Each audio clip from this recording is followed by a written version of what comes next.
Hallelujah. हमारे प्रभु यीशु मसीह जीवित हैं, वे पुनरुत्थित हैं। आज दोबारा हम उसकी घोषणा करते हैं। आज ईस्टर है। यह शब्द बाइबल में भले ही ना पाया जाए, कई लोग कहते हैं कि हमें इसका पालन करने की जरूरत नहीं, हमें शब्दों की जरूरत नहीं। हम जानते हैं और मानते हैं कि हमारे यीशु जीवित हैं। सर झुकाएं, प्रार्थना। पवित्र पिता, आपका धन्यवाद। प्रभु यीशु, आप जीवित हैं, आप पुनरुत्थित हैं, आप मृत्यु पर जयवंत हुए हैं। मृत्यु पर जयवंत हुए आप हमें भी मृत्यु से जिलाएंगे, हम जानते हैं। और अनंत काल के लिए जीवितों की दुनिया में आपके साथ हम रहने पाएंगे। इस सौभाग्य के लिए आपका धन्यवाद। आपके पुनरुत्थान के लिए हम आपके शुक्रगुजार हैं। अपने वचनों से हमसे बात करें, यीशु के नाम से प्रार्थना मांगते हैं, आमीन। यीशु मसीह पुनरुत्थित हैं, हालेलुया। रविवार भोर को ही कुछ स्त्रियां प्रभु यीशु की कब्र पर जाती हैं। यहूदियों की परंपरा के अनुसार मृत्यु के बाद तीसरे दिन तैयार किए गए सुगंध द्रव्यों को लगाया जाता है। तो यहां पर यह स्त्रियां भोर को यीशु की कब्र पर जाती हैं।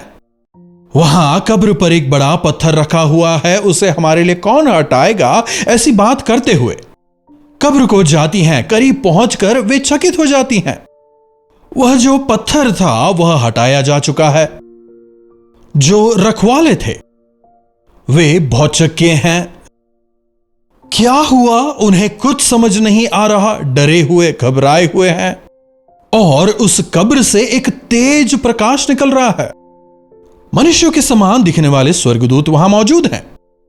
देखिए वे क्या कह रहे हैं। लूका रचित सुसमाचार 24वां अध्याय उसकी 5वीं आयत से। जब वे डर गईं और धरती की ओर मुंह झुकाए रहीं, तो उन्होंने उनसे कहा, तुम जीविते को मरे हुओं में क्यों ढूंढते हो? वे यहां नहीं परंतु जी उठे हैं। जीविते को तुम मरे हुओं में क्यों ढूंढते हो? कुछ लोग अब भी ईस्टर के दिन कब्र वगैरह में जाते हैं और मोमबत्ती वगैरह लगाकर अपने मृत लोगों को याद करते हैं। कब्र में मरे हुए लोग ही होते हैं, लेकिन जो परमेश्वर के राज्य के भागी हैं वे जीवित रहते हैं। मिट्टी मिट्टी में मिल जाएगा, लेकिन आत्मा उसके भेजने वाले के पास जाएगा। यीशु मसीह जीवित हैं। हमारा यह जो शरीर है इसे मरना होगा, इसमें सड़न होती है, यह नाश हो जाता है। लेकिन जो पवित्र हैं उनका शरीर नहीं सड़ा, बल्कि उन्होंने मृत्यु पर जय पाई और पुनरुत्थित हुए। इतिहास में ऐसा और कोई नहीं जिसने मृत्यु पर जय पाई हो। कहानियां होंगी, जी हां, यीशु मसीह ने कुछ लोगों को, जैसे कि लाजर हो, याईर की बेटी हो, उसी प्रकार एक विधवा के बेटे को उन्होंने जिलाया। मसीह ने उन्हें जिलाया, वे जीवित हुए, लेकिन बाद में वे दोबारा मरे। परंतु प्रभु यीशु मसीह के लिए मृत्यु है ही नहीं। मृत्यु के बल को, मृत्यु के डंक को उन्होंने तोड़ डाला। यीशु मसीह जीवित हैं। 7वीं आयत देखिए, अवश्य है कि मनुष्य का पुत्र पापियों के हाथों में पकड़वाया जाए और क्रूस पर चढ़ाया जाए और तीसरे दिन जी उठे। तब उनकी बातें उनको स्मरण आई। जी हां, मसीह यीशु का क्रूस और उनकी मृत्यु और पुनरुत्थान अचानक नहीं हुए, बल्कि यह परमेश्वर की योजना के अनुसार पूरे हुए। भविष्यवाणियों के अनुसार यह हुए। एक और वचन की ओर आपके ध्यान को लाना चाहूंगा। पहले कुरिन्थियों की पत्री और उसका 15वां अध्याय 3री आयत से देखिएगा। इस कारण मैंने सबसे पहले वह बातें तुम्हें पहुंचा दी जो मुझे पहुंची थी, कि पवित्र शास्त्र के वचन के अनुसार यीशु मसीह हमारे पापों के कारण मारे गए और गाड़े गए, और पवित्र शास्त्र के वचन के अनुसार तीसरे दिन जी भी उठे। हालेलुया। हमारे पापों के कारण मसीह यीशु मारे गए, किसी भी मनुष्य का एक बार पैदा होना और अंततः मरना यह तय है, लेकिन यीशु मसीह मृत्यु से परे हैं। वे अल्फा हैं, वे ओमेगा हैं, वे आदि हैं, वे अंत हैं। प्रभु कहते हैं, देखो मैं मर भी जाऊं तो भी जीवित रहूंगा। और प्रभु यीशु मसीह हमारी मृत्यु को, हमारे पापों को हमारे लिए अपने ऊपर लेते हैं, मारे जाते हैं और तीसरे दिन मृत्यु पर जयवंत होकर पुनरुत्थित होते हैं, ताकि हमें मृत्यु की सामर्थ्य से वे बचा सकें। हालेलुया! प्रभु जीवित हैं कहने के लिए हम कई सारे प्रमाणों को देख सकते हैं। पुनरुत्थित होने के बाद वे कैफा को नजर आते हैं। पवित्र शास्त्र के वचन के अनुसार वे तीसरे दिन जी उठे, उसके बाद वे कैफा को नजर आए, उसके बाद 12 शिष्यों को, और फिर 500 से अधिक भाइयों को एक साथ प्रभु दिखाई दिए। फिर 7वीं आयत देखिए, फिर याकूब को दिखाई दिए, अन्य प्रेरितों को दिखाई दिए, और सबके बाद मुझे भी दिखाई दिए, जो मानो अधूरे दिनों का जन्मा हो। पौलुस कह रहा है। और इन तमाम से बढ़कर यीशु मसीह आज जीवित हैं, इस बात का सबूत या सबसे बड़ा सबूत क्या है जानते हैं? हम जो कि एक समय पापी थे, मसीह यीशु के लहू के द्वारा बचाए गए और उनके गवाह होकर हम जी रहे हैं। यह सबसे बड़ा सबूत है। पौलुस कहता है, अगर मसीह यीशु नहीं जिलाए गए होते तो हमारा सुसमाचार प्रचार करना व्यर्थ है। यीशु मसीह का सुसमाचार केवल यह नहीं है कि वे रोगियों को चंगा करते हैं, वे हमारी प्रार्थनाओं को सुनते हैं, हमारी जरूरतों को पूरा करते हैं, केवल इतना नहीं, बल्कि यह कि जो पाप की वजह से मरे हुए हैं उन्हें नई सृष्टि बनाकर अपने स्वर्ग का वारिस बनाते हैं। मसीह यीशु के सुसमाचार की खासियत उनकी मृत्यु और पुनरुत्थान ही है। यीशु मसीह जीवित हैं। पुनरुत्थान के बाद वे अनेक लोगों को दिखाई देते हैं। सारे शिष्य ऊपरी कोठरी में थे, दरवाजा बंद करके सब लोग वहां दुखी थे, लेकिन मसीह यीशु अंदर जाते हैं, कहते हैं तुम्हें शांति मिले। वे सब अशांत थे, सब डरे हुए थे। अरे हमारे प्रभु हमें छोड़कर चले गए हैं, हमने तो हमारा सब कुछ छोड़ दिया था, प्रभु के पीछे हो लिए थे, अब हमारा क्या होगा सोचकर घबरा रहे हैं। प्रभु की इस बात को भूल गए कि मैं अपनी शांति तुम्हें देता हूं, संसार की तरह नहीं। पुनरुत्थान के बाद प्रभु दोबारा कहते हैं तुम्हें शांति मिले, और उन पर फूंकते हैं, कहते हैं तुम पवित्र आत्मा पाओ, मैं तुम्हारे लिए एक सहायक भेजूंगा, मैं तुम्हें कभी अकेला नहीं छोड़ूंगा। प्रभु कहते हैं, प्रभु यीशु ने ना केवल हमारे पापों को अपने ऊपर लिया और मारे गए और मृत्यु पर जयवंत होकर पुनरुत्थित हुए, बल्कि आज पिता के दाहिनी ओर बैठकर हमारे लिए वे विनती कर रहे हैं और हमारी सहायता करने और हमारी अगुवाई करने। पवित्र आत्मा के वरदान को भी उन्होंने हमें दिया है। आज जो कोई यीशु मसीह पर विश्वास करता है वह नया जीवन पाता है और पवित्र आत्मा से सामर्थ्य पाकर मसीह का गवाह होकर जीता है। प्रभु यीशु पुनरुत्थित हैं, उन्होंने मृत्यु पर जय पाई है। जो कोई भी मसीह यीशु पर विश्वास करता है वे अपने पापों से छुड़ाए जाते हैं, नया जीवन पाते हैं और मसीह के राज्य के भागी बन जाते हैं। जी हां, पुराने नियम में अगर हम देखें, अय्यूब विश्वास की आंखों से कहता है मेरे उद्धारकर्ता जीवित है,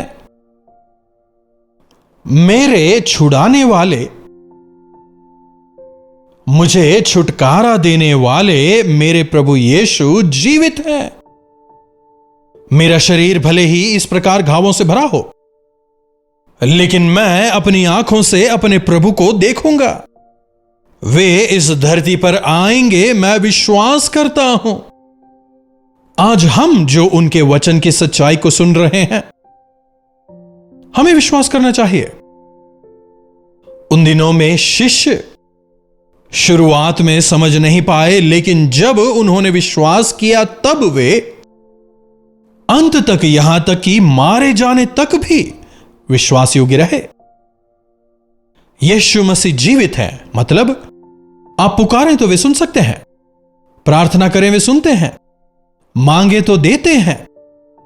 फिर वे अपने शिष्यों को जलपाई के पर्वत ले जाते हैं, कहते हैं सारा अधिकार मुझे दिया गया है, तुम जाओ, मैं तुम्हारे साथ रहूंगा, सारे संसार में सुसमाचार प्रचार करो, दुष्ट आत्माओं को निकालो, रोगियों को चंगा करो, कहते हुए उन्होंने उन्हें अधिकार दिया। इसलिए आज हम दृढ़ता से कह सकते हैं कि जीवित मसीह यीशु के नाम में सामर्थ है। अपने निर्दोष और निष्कलंक लहू को जिसे उन्होंने क्रूस पर बहाया, उसमें पापों की क्षमा है। एक ही बार में समस्त मनुष्य जाति के लिए प्रभु यीशु ने अपने प्राणों का बलिदान दिया। वर्तमान, भूत, भविष्य के तमाम लोगों के पापों के लिए मसीह यीशु एक ही बार क्रूस पर चढ़े।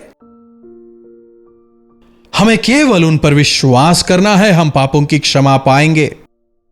अपने स्वर्ग के सिंहासन को छोड़कर, अपने आप को दीन कर, क्रूस की मृत्यु तक के लिए उन्होंने अपने आप को आज्ञाकारी बनाया। इसीलिए उनके नाम को समस्त नामों में ऊंचा किया गया है।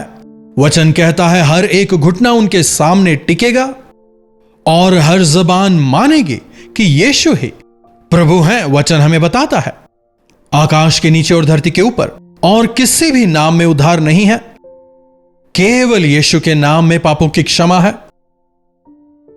अनंत नरक से छुटकारा और परमेश्वर के राज्य में प्रवेश केवल यीशु के नाम में है। यीशु कहते हैं मैं ही पुनरुत्थान और जीवन हूं, जो मुझ पर विश्वास करते हैं वे नहीं मरेंगे, अगर मर भी जाएं तो दोबारा जीवित किए जाएंगे। हम विश्वास करें इस संसार में सबको, चाहे वो गरीब हो, अमीर हो, बूढ़े हो, जवान हो, सबको मरना है। लेकिन जिन्होंने मसीह यीशु पर विश्वास करके उनकी इच्छा अनुसार जीवन बिताया, वे मृत्यु से जिलाए जाएंगे। बादलों पर सवार होकर मसीह यीशु आएंगे, कब्रें खुल जाएंगी, जो मरे हुए हैं वे जिलाए जाएंगे और हमें महिमामय शरीर दिया जाएगा और हम मसीह यीशु के साथ आकाश में उठा लिए जाएंगे और सदा सदा के लिए मसीह यीशु के साथ उनके स्वर्ग राज्य में निवास करेंगे, जहां ना दुख है, ना रोना है, ना बीमारी है। उस अनंत राज्य में अनंत काल के लिए हम मसीह के साथ जीवन बिताएंगे। यह कोई कहानी नहीं है, सच्चाई है। परमेश्वर ने अपने स्वरूप में हमारी रचना इसलिए की कि हम उनके साथ में निवास करें। आदम हव्वा ने परमेश्वर की आज्ञा नहीं मानी, शैतान को स्थान देकर परमेश्वर की महिमा से रहित हुए, परमेश्वर से दूर हो गए। उस टूटे हुए संबंध को, उस खोई हुई महिमा को दोबारा से हमें देने प्रभु यीशु मसीह इस संसार में आए। मृत्यु को मृत्यु द्वारा जीतकर आज वे पुनरुत्थित हैं। यीशु मसीह जीवित है, मेरे प्रभु जीवित हैं। आज भी कई ऐसे लोग हैं जो इस बात पर विश्वास नहीं करते। यरूशलेम में आज भी मसीह की खाली कब्र मौजूद है। अगर यीशु मसीह जीवित नहीं होते तो क्यों कर लोगों का जीवन बदल रहा होता? इस संसार में उन पर विश्वास करने वाले किस प्रकार एक नएपन के साथ जीने पा रहे हैं? पापियों को पवित्र करने के लिए, दोषियों को निर्दोष करने के लिए, जीवन में बदलाव लाने के लिए, शांति और समाधान देने के लिए पाप के कांटे को उन्होंने तोड़ डाला। तो क्यों ना हम मसीह यीशु पर विश्वास करते हुए जीवन में बढ़ते जाएं? पौलुस की तरह मेरे लिए जीना मसीह और मरना लाभ है, वो स्वर्ग का द्वार है। अगर कहने पाएं धन्य हो जाएंगे। प्रार्थना। पवित्र पिता, आपका धन्यवाद। प्रभु यीशु, आप जीवित हैं, आप पुनरुत्थित हैं, आपने मृत्यु पर जय पाई है, आपने मृत्यु को मृत्यु से हराया है। मृत्यु, तेरा डंक कहां रहा? जयवंत प्रभु, आपकी स्तुति हो। प्रभु, आप मृत्यु से जिलाए गए ताकि जो कोई आप पर विश्वास लाए वो उस अनंत मृत्यु से बचाया जा सके। हाँ प्रभु, हमारा विश्वास कमजोर नहीं है, मृत नहीं है, बल्कि मृत्युंजय यीशु पर आधारित है। आप जयवंत हैं इस बात को जानकर अपने विश्वास को दृढ़ता से थामते हुए आपके पुनरुत्थान की सामर्थ्य को पाकर पाप पर, कमजोरियों पर आपकी सामर्थ्य से जयवंत होकर आपके प्रेम के सुसमाचार को, उद्धार के सुसमाचार को फैलाते हुए आपके सामर्थ्य में आपके गवाह होकर इस संसार में जीवन बिताने का अनुग्रह हमें से हर एक को दें। यीशु के नाम से प्रार्थना मांगते हैं, आमीन।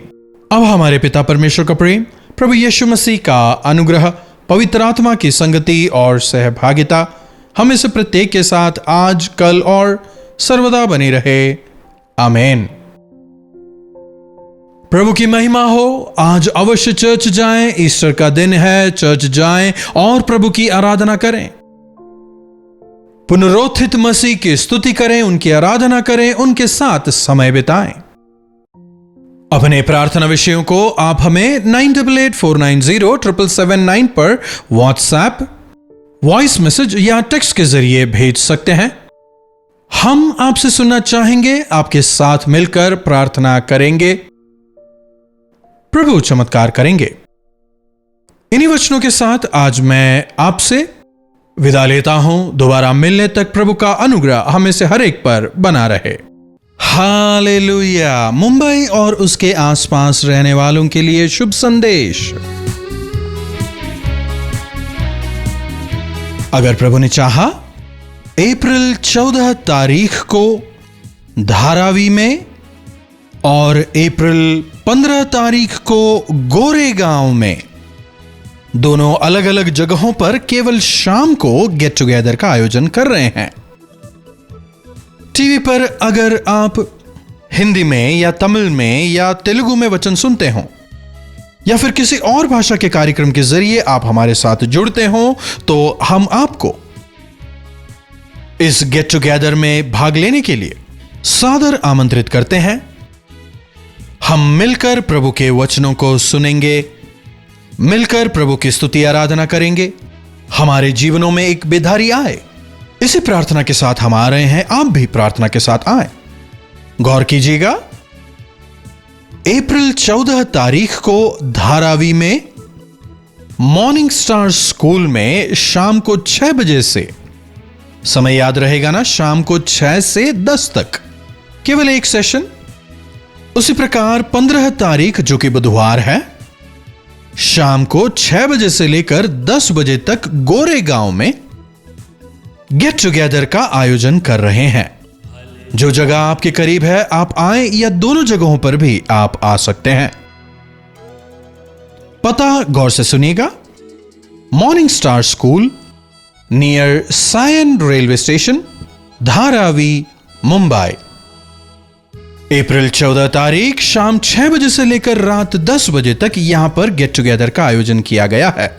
अगर आप अधिक जानकारी चाहते हैं तो QR कोड स्कैन कर सकते हैं या नीचे दिए गए नंबरों पर फोन करें।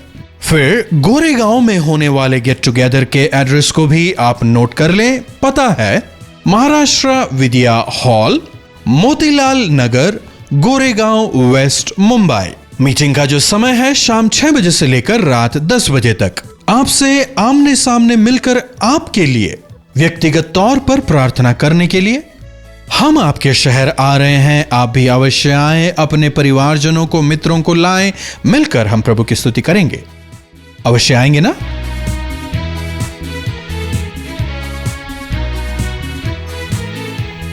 कलवरी दर्शन, ये है प्रेम के दर्शन, यीशु प्रेम के दर्शन। कलवरी दर्शन,